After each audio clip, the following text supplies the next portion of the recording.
ಈ ಸರ್ಕಾರದಲ್ಲಿ ಶಾಸಕರುಗಳ ಮೇಲೆ ಫೋನ್ ಟ್ಯಾಪಿಂಗ್ ಮಾಡ್ತಿದ್ದಾರೆ, ಆದ್ರೆ ಈಗ ಪತಿವ್ರತೆ ತರ ಮಾತನಾಡ್ತಾರೆ ಅನ್ನುವಂತಹ ಪದ ಬಳಕೆಯನ್ನ ಮಾಡಿದ್ದಾರೆ. ದಾಖಲೆ ಇದೆ ಅಂತ ಹೇಳಿದ್ದಾರೆ. ಸಿಎಂ ಆಗುವಂತಹ ಕನಸಿಟ್ಟುಕೊಂಡವರು ಕೂಡ ಇದನ್ನ ಮಾಡ್ತಿದ್ದಾರೆ ಅನ್ನುವಂಥದ್ದನ್ನು ಬಳಸಿದ್ದಾರೆ. ಒಂದು 145 ಪ್ಲಸ್ ಒಂದು 30 175 ಜನ MLC MLA ಎಲ್ಲರಿಗೂ ಎಲ್ಲಾ ಸ್ಥಾನ ಸಿಕ್ಲಿ ಅಂತ ಆಸೆ ಇಟ್ಕೊಂಡಿದ್ರು. ಈಗ ಮೋದಿ ಸಾಹೇಬ್ರಾಗ್ಲಿಲ್ವೇ, ಏನು ಇಲ್ಲದೆ ಬಂದು ಚೀಫ್ ಮಿನಿಸ್ಟರ್. ನೀವು ಯಾರೋ ಚಾನ್ಸ್ ಇದೆ ನೋಡಿ, ನೀನು ಟ್ರೈ ಮಾಡಮ್ಮ.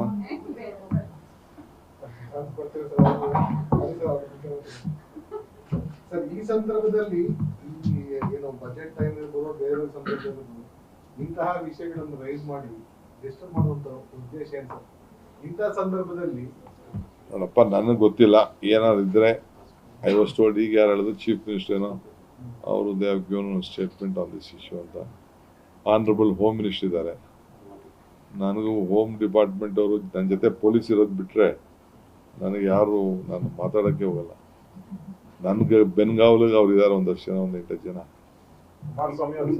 ಯಾವ ಸರ್ಕಾರದ ಆರೋಪ ಬಂದಿತ್ತು? ನಾನು ಜೈಲಲ್ಲಿ ಇದ್ದಾಗ ಪೇಪರ್ ನೋಡಿದ್ನಪ್ಪ, ಸ್ವಾಮಿಗಳು ಫೋಟೋ ಎಲ್ಲ ಬಂದ್ಬಿಟ್ಟಿದ್ದು ಡೆಲ್ಲಿ ಸೇಮ್ ಟೈಮಲ್ಲಿ. ಆಗ ಅದು ಸರ್ಕಾರದ ಭಾಗ ಅಲ್ವಾ ಸರ್? ಇಲ್ಲ, ಆಗ ನಾನು ಇರಲಿಲ್ಲ, ಸರ್ಕಾರ ಬಿಟ್ಬಿಟ್ಟಿದ್ದೆ ನಾನು.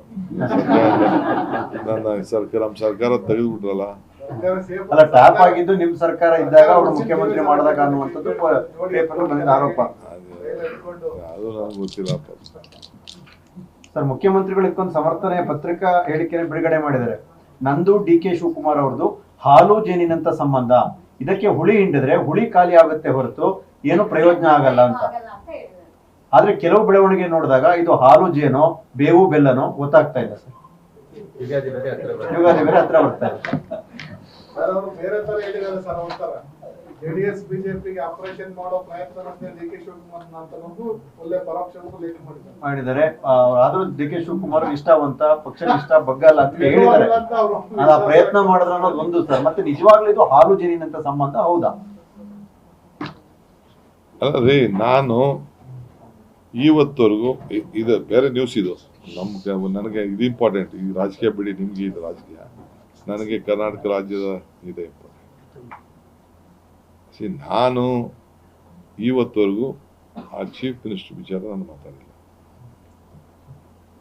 ಎನಿ ಪಾಯಿಂಟ್ ಆಫ್ ಟೈಮ್ ನಮ್ಮ ವಿಚಾರ ಏನಿದ್ರು ನಾನುಂಟು, ಚೀಫ್ ಮಿನಿಸ್ಟರ್ ಉಂಟು, ನಮ್ಮ ಪಾರ್ಟಿ ಹೈಕಮಾಂಡ್ ಎಲ್ಲರೂ ಇದು ಕೆಲವು ಏನು ಡಿಸಿಷನ್ ಆಗಿದೆ ಅದಕ್ಕೆ ನಾವು ಭಾಗಿ ಅನ್ನೋದು ಹೇಳಿದ್ದೀವಿ. ಬಿಟ್ಟರೆ ಮಿಕ್ಕಿದ್ದು ನಾನು ಯಾವತ್ತೂ ಹೇಳಿಲ್ಲ. ಖಾಲಿ ಆಯ್ತಾರೆ, ಹಿಡಿತಾರೆ, ಆ ದಲಿತರು ಸಿಗಬೇಕು, ಇನ್ನೊಬ್ರಿಗೆ ಸಿಗಬೇಕು, ಆ ಸುದ್ದಿ ಸಿಗಬೇಕು. ಬೇರೆಯವರು ನನಗೆ ಖಾಲಿ ಮಾಡಿಸಕ್ಕೆ ಕೊಟ್ಟಿರೋರು ಬೇರೆಯವರು, ಅದು ದಲಿತರಿಗೆ ಕೊಡಬೇಕು, ಅದು ಕೊಡಬೇಕು. ನಾನು ಅದಕ್ಕೆ ಖಾಲಿ ಆದ್ರೆ ತಾನೇ ಯಾರಿಗಾರು ಕೊಡೋದು. ಎಲ್ಲೂ ಖಾಲಿ ಸುದ್ದಿನೇ ನಾನು ಮಾತಾಡಕ್ಕೆ ಹೋಗಿಲ್ಲ. ನಾನು ಏನಾರಿದ್ರು ನಾನು ಒಬ್ಬ ಪಕ್ಷದ ಅಧ್ಯಕ್ಷನಾಗಿದ್ದೀನಿ. I know that responsibility. ಈ ಪಾರ್ಟಿನ ಯಾವ ಕಾರಣಕ್ಕೂ ನನ್ನಿಂದ ಡ್ಯಾಮೇಜ್ ಆಗಬಾರ್ದು, ನನ್ನಿಂದ ಶಿಸ್ತು ಉಲ್ಲಂಘನೆ ಆಗಬಾರ್ದು. Being A president of A party, ಈ ಚೇರಲ್ಲಿ ನಾನು ಕೂತ್ಕೊಂಡು, ಡೆಪ್ಟಿ CM ಬಿಡಿ, deputy CM is different. Being ಪಕ್ಷದ ಅಧ್ಯಕ್ಷನಾಗಿದ್ಕೊಂಡು ನಾನು ಆ ಸ್ಥಾನಕ್ಕೆ ನಾಳೆ ಬೆಳಗ್ಗೆ ನನಗೆ ಯಾರು ಪಾಯಿಂಟ್ ಔಟ್ ಮಾಡಬಾರ್ದು. ನೀನೊಬ್ಬ ತಂದೆ ಸ್ಥಾನದಲ್ಲಿ ಕೂತ್ಕೊಂಡು ನೀನು ಈ ರೀತಿ ಅನ್ಯಾಯ ಮಾಡ್ತಾ ಇದೆಯಾ, ಈ ಪಕ್ಷ ಕೊಲ್ತಾ ಇದೆಯಾ ಅಂತ ನನಗೆ ಯಾರು ಕಾಮೆಂಟ್ ಮಾಡಬಾರ್ದು ಅಂತೀನಿ. ನಾನು ಭಾಳ ಪೇಷನ್ಸಾಗಿ ಇದ್ದೀನಿ ಅಷ್ಟೇ. I know what is all acting, ಏನೇನು ನಡೀತಾ ಇದೆ, ಸರಿ ಆಗ್ತಾ ಇದೆಯೋ ಸರಿ ಇಲ್ವೋ ಅದೆಲ್ಲ ನನಗೆ ಅರಿವಿದೆ ನನಗೆ. ಬಟ್ ನನಗೆ ಪಕ್ಷ, ನಾವು ಕಟ್ಟಿರೋ ಪಕ್ಷ ಇದು, ನಾವು ಬೆಳೆಸಿರೋ ಪಕ್ಷ, ನಾವು ಸ್ಯಾಕ್ರಿಫೈಸ್ ಮಾಡಿರೋ ಪಕ್ಷ. ನಮ್ಮಂಗೆ ಸುಮಾರು ಲಕ್ಷಾಂತರ ಜನ ಕಾರ್ಯಕರ್ತರಿಗೆ ತೊಂದರೆ ಆಗಬಾರ್ದು. ಅವರೆಲ್ಲ ಸೇರಿ ನಮ್ಮ ಅಧಿಕಾರದಲ್ಲಿ ಕುಣಿಸೋರೆ. ನಮ್ಮ ಸ್ವಾರ್ಥಕ್ಕೋಸ್ಕರ ನನಗೆ ಬ್ಲ್ಯಾಕ್ ಮೇಲ್ ಮಾಡೋಕ್ಕೂ ಇಂಟ್ರೆಸ್ಟ್ ಇಲ್ಲ, ಪಾರ್ಟಿಗೆ ತೊಂದರೆ ಮಾಡೋಕ್ಕೂ ನನಗೆ ಇಂಟ್ರೆಸ್ಟ್ ಇಲ್ಲ. ನಮ್ಮ ಇಬ್ಬರ ಸಂಬಂಧ ಕೆಡಿಸಿ ಏನಾದ್ರು DK ಶಿವಕುಮಾರ್ ಅವ್ರನ್ನ ಹೋಲಿಸಿಕೊಳ್ಳುವಂತ ದುರಾಲೋಚನೆ ಇದೆ, ಅದು ನಿಮ್ಮ ಅಗಲಗನಸು ಅಂತ ಹೇಳಿದ್ದಾರೆ. ಅದು ಅವ್ರ ಅನುಭವದ ಮಾತು ಹೇಳಿದ್ದಾರೆ. ಇಸ್ ಎಕ್ಸ್ಪೀರಿಯನ್ಸ್ ಅಲ್ವಾ. ನನ್ನ ನೋಡಿದಾರಲ್ಲ ಅವರು, ಬೇರೆ ಪಾರ್ಟಿಲಿದ್ದಾಗೂ ನಾನು ನೋಡಿದ್ದಾರೆ, ನಮ್ಮ ಪಾರ್ಟಿಗೆ ಬಂದ ಮೇಲೂ ನೋಡಿದ್ದಾರೆ, ನನ್ನ ಹತ್ರದಿಂದ ನೋಡಿದಾರಲ್ಲ ಅವರು. ಸರ್ ಚುನಾವಣೆಗೆ ಮುಂಚಿತವಾಗಿ ಸರ್ ನಿಮ್ಮನ್ನ ಒಲಿಸಿಕೊಳ್ಳುವಂತಹ ಪ್ರಯತ್ನಗಳಾಗಿರೋದು ನಿಮ್ಮ ಗಮನಕ್ಕೆ ಬಂದಿದೆಯಾ? ಏನ್ ಹೇಳಿ? ಬಿಜೆಪಿ ಜೆಡಿಎಸ್ ಅವರು ನಿಮ್ಮನ್ನ ಒಲಿಸಿಕೊಳ್ಳುವಂತಹ ಪ್ರಯತ್ನಗಳಾಗಿರೋದು ಏನಾದ್ರು ನಿಮ್ ಗಮನಕ್ಕೆ ಬಂದಿದೆಯಾ? ಅದು ಯಾವ್ದಾರ ಸಂದರ್ಭದಲ್ಲಿ ಸ್ಟೋರಿ ಬರೀತೀನಲ್ಲ ನಾನು. ಅವಾಗ ನಡೀತದೆ. ಆಗಿದೆ ಸರ್ ಅನ್ಸುತ್ತೆ. ಸರ್ ಅದು ಆ ದಿನಗಳು ಬಿಟ್ಟು ಸರ್ ನಿಮ್ಮನ್ನ ಅರೆಸ್ಟ್ ಮಾಡಿದ್ದು ಜೈಲಿಗೆ ಆ ದಿನಗಳು ಬಿಟ್ಟು ಆಮೇಲೆ ಏನಾದ್ರು ಅಂತ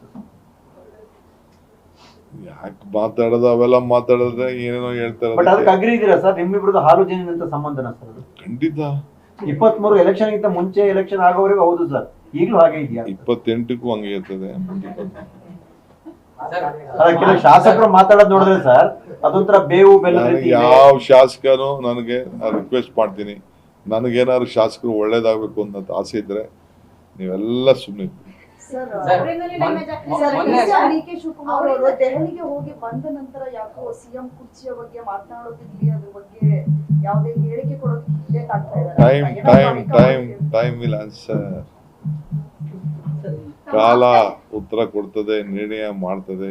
ಬಜೆಟ್ ಟೈಮ್ ಬರುತ್ತಾ ಸರ್? ಮೊನ್ನೆ ಏನೋ ಮಲ್ಲಿಕಾರ್ಜುನ್ ಖರ್ಗೆ ಅವರು ಮತ್ತೆ ರಾಹುಲ್ ಗಾಂಧಿ ಅವರು ಜೊತೆಗೆ ವೇಣುಗೋಪಾಲ್ ಅವರು ಚರ್ಚೆ ಮಾಡಿದ್ದಾರೆ ಅನ್ನೋ ಸುದ್ದಿ ಹರಿದಾಡ್ತಾ ಇದೆ ದೆಹಲಿ ಮಟ್ಟದಲ್ಲಿ. ಇದೇ ವಿಚಾರವಾಗಿ ಚರ್ಚೆ ಮಾಡಿದ್ದಾರೆ ನನಗೆ ಗೊತ್ತಿಲ್ಲಪ್ಪ, ನಾನು ಯಾರಿಗೂ ಮಾತಾಡಕ್ ಹೋಗಿಲ್ಲ, ಕೇಳಕ್ ಹೋಗಿಲ್ಲ. ಕೆಪಿಸಿಸಿ ಅಧ್ಯಕ್ಷರಾಗಿ 6 ವರ್ಷ ಆಗಿದ್ದಕ್ಕೆ ಡಿನ್ನರ್ ಇಟ್ಕೊಂಡಿದ್ದೀರಂತೆ ಮಾರ್ಚ್ 10ನೇ ತಾರೀಕು 10ನೇ ತಾರೀಕು 6ನೇ ತಾರೀಕು ಬಜೆಟ್, 6ನೇ ತಾರೀಕು ನಿಮ್ದು 6ಕ್ಕಲ್ಲ 10ಕ್ಕೆ. ಅಲ್ಲ ಸರ್ ಡಿನ್ನರ್ 10ಕ್ಕೆ, ಬಟ್ ನಿಮ್ ಮಾರ್ಚ್ 6ಕ್ಕೆ ಎಲ್ಲ ಶಾಸಕರು ಮಾರ್ಚ್ 6ಕ್ಕೆ ಸರ್ ಕರೆಕ್ಟ್ 6 ವರ್ಷ 6 ವರ್ಷ 10ಕ್ಕೆ MNCಗಳಿಗೆ MLAಗಳಿಗೆಲ್ಲ ಕರಿತೀವಿ. ಏನೋ ಒಂದು ನಾವು ಏನಾದ್ರು ಸೆಲೆಬ್ರೇಷನ್ ಮಾಡ್ಕೋಬೇಕಲ್ಲಪ್ಪ. ನೀವೆಲ್ಲ ಟಿವಿಯವರೆಲ್ಲ ನಮ್ದು ಸೆಲೆಬ್ರೇಷನ್ ಮಾಡ್ಕೊಂಡಂಗೆ ಪೇಪರ್ ಮಾಡ್ಕೊಂಡಂಗೆ ನಾವು ಮಾಡ್ಕೋಬೇಕಲ್ಲ. ಇಲ್ಲ ಬಕ್ಕೆ ತಂದು ಹಿಡ್ತಾ ಇರ್ತಾರೆ ಮನೆಗೆ. ಎಲ್ಲಾನು ಕರಿತೀನಿ, ಎಲ್ಲಾ ಶಾಸಕರು ಕರಿತೀನಿ. ಡೆಪ್ಯೂಟಿ ಚೇರ್ಮನ್ ಏನಾದ್ರು ಡಿಸೈಡ್ ಮಾಡಿದ್ರು ನೋಡೋಣ, ಅದ್ರ ಬಗ್ಗೆ ನಾನು ಮಾತಾಡ್ತಾ ಇದ್ದೀನಿ, ಚೀಫ್ ಮಿನಿಸ್ಟರ್ಗೆ ಹೇಳಿದ್ದೀನಿ. ಪಿಸಿಸಿ ವಿಚಾರದಲ್ಲಿ ಪರಮೇಶ್ವರ್ ರೆಕಾರ್ಡ್ ಬ್ರೇಕ್ ಮಾಡ್ತೀರಾ ಸರ್? ಸರ್ ತಾವು 7ನೇ ವರ್ಷದ ನಂತರ ಮುಂದುವರ್ತೀರಾ ಸರ್? ಈಗ 6ನೇ ವರ್ಷ ದಾಖಲೆ ಆಯ್ತು, 7ನೇ ವರ್ಷ ಕಂಟಿನ್ಯೂ ಆಗ್ತೀರಾ ಸರ್? ಇಂದ ಪರ್ಮಿಟ್ ಕ್ಲೋಸ್ ಆಯ್ತು. ಕೆಪಿಸಿಸಿ ಅಧ್ಯಕ್ಷರಾಗಿ ಈಗ 8 ವರ್ಷ ಹೇಳಿ ಸರ್ ಎಲ್ಲರೂ ವಿಶ್ ಮಾಡ್ತಿದ್ದಾರೆ ಸರ್, 8 ವರ್ಷನೂ ಪೂರೈಸಲಿ. ಇಲ್ಲ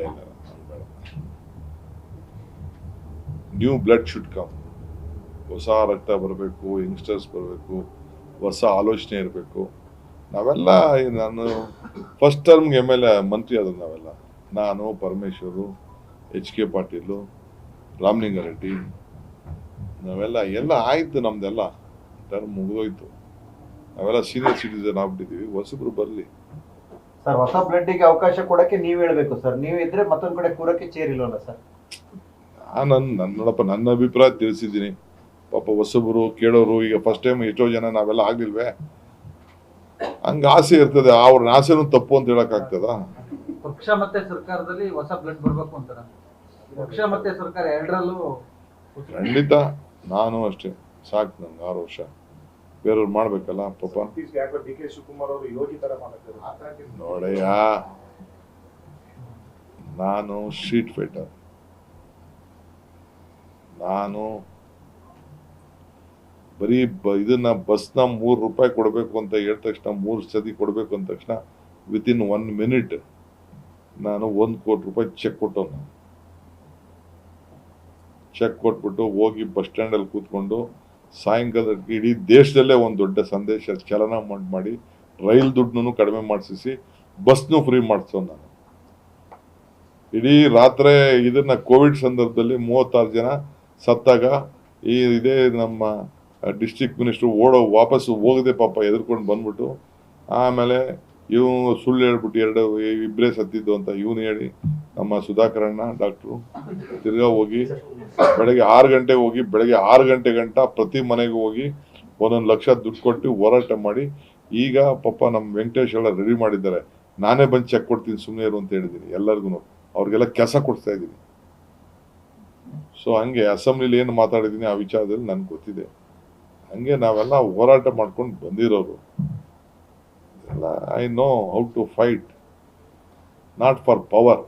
ಮೈ fight is not within the party, I will fight outside the party. ನನಗೇನು ಅವಶ್ಯಕತೆ ಇಲ್ಲ. ಯಾರು ನಾನು ಸುಮ್ಮನೆ ಇದ್ಬಿಟ್ಟಿದ್ದೀನಿ ಅಂತ ತಿಳ್ಕೊಂಡಿದ್ರೆ ಅದು ಅವ್ರಿಗೆ ಬಿಟ್ಟಿದ್ದು. ಥರನ ಅರ್ಥ ಮಾಡ್ಕೋಬಹುದು. ಒಟ್ನಲ್ಲಿ ಕ್ರಾಂತಿ ಮಾಡ್ತೀರಾ ಬಜೆಟ್ ನಂತರ? ಕ್ರಾಂತಿ ನಾನೇನ್ ಮಾಡ್ಬೇಕಾಗಿಲ್ಲ ರೀ, ಅದೇ ಆಗುತ್ತೆ ಸರ್. ನಾನು ಕ್ರಾಂತಿ ಏನ್ ಮಾಡ್ಬೇಕಾಗಿಲ್ಲ ರೀ. ನನಗೆ I believe in myself. ನನಗೆ self confidence. I live on hope always. ಪ್ರಯತ್ನ ಪ್ರಾರ್ಥನೆ ಎರಡು ಫಲ ಕೊಡುತ್ತೆ ಸರ್ ನಿಮ್ಗೆ ಈ ಸಲ. ನಾನೇನ್ ಪ್ರಯತ್ನ ಮಾಡ್ಬೇಕಾಗಿಲ್ಲ. ನನಗೇನು ಯಾವಾಗ ಏನ್ ಬರ್ಬೇಕೋ ನಂಗೆ ಬಂದೇ ಬರ್ತದೆ. ಆ ಕಾನ್ಫಿಡೆನ್ಸ್ ನನಗಿದೆ.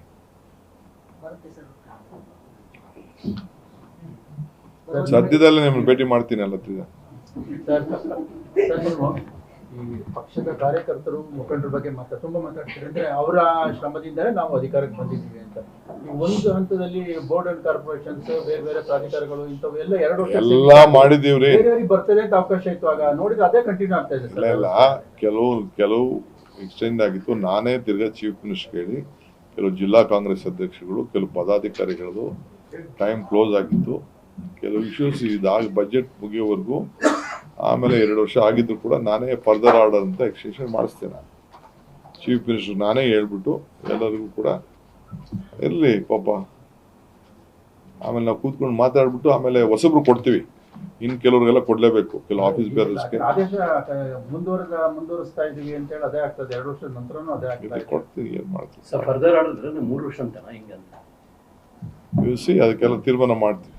ನಿಮ್ಮೂರಿನಿಂದ ವಿಶ್ವ ಮಟ್ಟದವರೆಗೆ ರಾಜಕೀಯ, ಸಿನಿಮಾ, ಸ್ಪೋರ್ಟ್ಸ್ ಯಾವ ಸುದ್ದಿಯೂ ಮಿಸ್ ಆಗಲ್ಲ. ಬರೀ ಸುದ್ದಿಯಷ್ಟೇ ಅಲ್ಲ, ಜೊತೆಯಲ್ಲೇ ಇರುತ್ತೆ ವಿಶ್ಲೇಷಣೆ. ಗ್ಯಾರಂಟಿ ನ್ಯೂಸ್ನ ಸಬ್ಸ್ಕ್ರೈಬ್ ಮಾಡಿ, ಫಾಲೋ ಮಾಡಿ, ಕ್ಷಣ ಕ್ಷಣದ ಅಪ್ಡೇಟ್ಸ್ ಪಡೆಯಿರಿ.